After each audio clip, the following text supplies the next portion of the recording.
जय महाकाल। स्वागत है आपका आपके अपने चैनल अमृत लोक कथा में। आज शिव पुराण शतरुद्र अवतार की कथा में हम आपको शिव जी के दुर्वासा अवतार व हनुमत अवतार का वर्णन कर रहे हैं। नंदीश्वर कहते हैं, महामुनि, अब तुम शंभु के एक दूसरे चरित्र को, जिसमें शंकर जी धर्म के लिए दुर्वासा होकर प्रकट हुए थे, प्रेम पूर्वक श्रवण करो। अनसुईया के पति ब्रह्मवेत्ता तपस्वी अत्रि ने ब्रह्मा जी के निर्देशानुसार पुत्र कामना से घोर तप किया। उनके तप से प्रसन्न होकर ब्रह्मा, विष्णु और महेश्वर तीनों उनके आश्रम पर गए। उन्होंने कहा कि हम तीनों संसार के ईश्वर हैं, हमारे अंश से तुम्हारे 3 पुत्र होंगे, जो त्रिलोकी में विख्यात एवं माता पिता का यश बढ़ाने वाले होंगे। यूं कहकर भी चले गए। ब्रह्मा जी के अंश से चंद्रमा हुए, जो देवताओं के समुद्र में डाले जाने पर समुद्र से प्रकट हुए थे। विष्णु के अंश से श्रेष्ठ संन्यास पद्धति को प्रचलित करने वाले दत्त उत्पन्न हुए और रुद्र के अंश से मुनिवर दुर्वासा ने जन्म लिया। इन दुर्वासा ने महाराज अम्बरीश की परीक्षा की थी।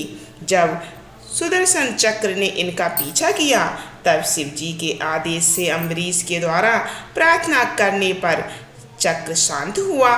इन्होंने भगवान राम की परीक्षा की।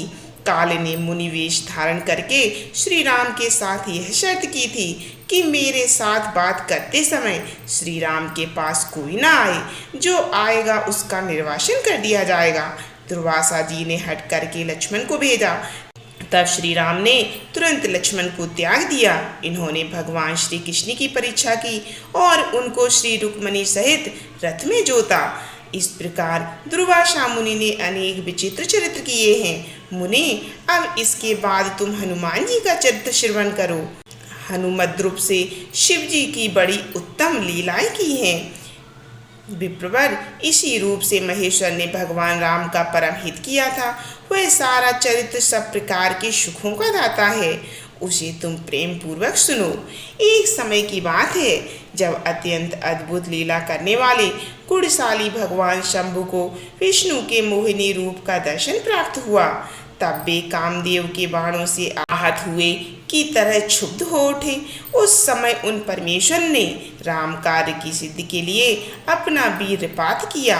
तब सप्तऋषियों ने उस वीर को पत्र पुटक में स्थापित कर लिया, क्योंकि शिव जी ने ही राम कार्य के लिए आदर पूर्वक उनके मन में प्रेरणा की थी। तत्पश्चात उन महर्षियों ने शंभु के उस वीर को राम कार्य की सिद्धि के लिए गौतम कन्या अंजनी के कान के रास्ते स्थापित कर दिया। तब समय आने पर उस गर्भ से शंभु महान बल, महापराक्रम संपन्न वानर शरीर धारण करके उत्पन्न हुए। उनका नाम हनुमान रखा गया। महाबली कपीश्वर हनुमान जब शिशु ही थे, उसी समय उदय होते हुए सूर्य बिंबिका को छोटा सा फल समझकर तुरंत ही निकल गए। जब देवताओं ने उनकी प्रार्थना की, तब उन्होंने महाबली सूर्य जानकर उगल दिया। तब देवर्षियों ने उन्हें शिव का अवतार माना और बहुत सारा वरदान दिया। तदंतर हनुमान अत्यंत हर्षित होकर माता के पास गए और उन्होंने ये सारा वृत्तांत आदर पूर्वक कह सुनाया।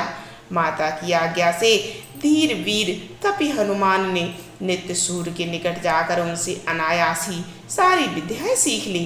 तदंतर रुद्र के अंशभूत कप श्रेष्ठ हनुमान सूर्य की आज्ञा से सूर्यांश से उत्पन्न हुए सुग्रीव के पास चले गए। इसके लिए उन्हें अपनी माता से भी अनुज्ञा मिल चुकी थी। तदंतर नंदीश्वर ने भगवान राम का संपूर्ण चरित्र संक्षेप से वर्णन करके कहा, मुने, इस प्रकार कप श्रेष्ठ हनुमान ने सब तरह से श्री राम का कार्य पूरा किया। नाना प्रकार की लीलाएं की, असुरों का मान मर्दन किया, भूतल पर राम भक्त की स्थापना की और स्वयं भक्ताग्रह होकर सीताराम को सुख प्रदान किया। वे रुद्रावतार ऐश्वर्यशाली हनुमान लक्ष्मण के प्राणदाता, संपूर्ण देवताओं के गर्भहारी और भक्तों का उद्धार करने वाले हैं। महावीर हनुमान सदा राम कार्य में तत्पर रहने वाले, लोक में रामदूत नाम से विख्यात हैं। दैत्यों के संहारक और भक्तवत्सल हैं। तात, इस प्रकार मैंने आपसे हनुमान जी का श्रेष्ठ चरित्र जो धन, कीर्ति और आयु वर्धक तथा संपूर्ण अविष्ट फलों का दाता है, तुमसे कर दिया। जो मनुष्य इस चरित्र को भक्ति पूर्वक सुनता है अथवा समाहित चित्त से दूसरे को सुनाता है, वह इस लोक भोगों को भोग कर अंत में परम मोक्ष को प्राप्त होता है।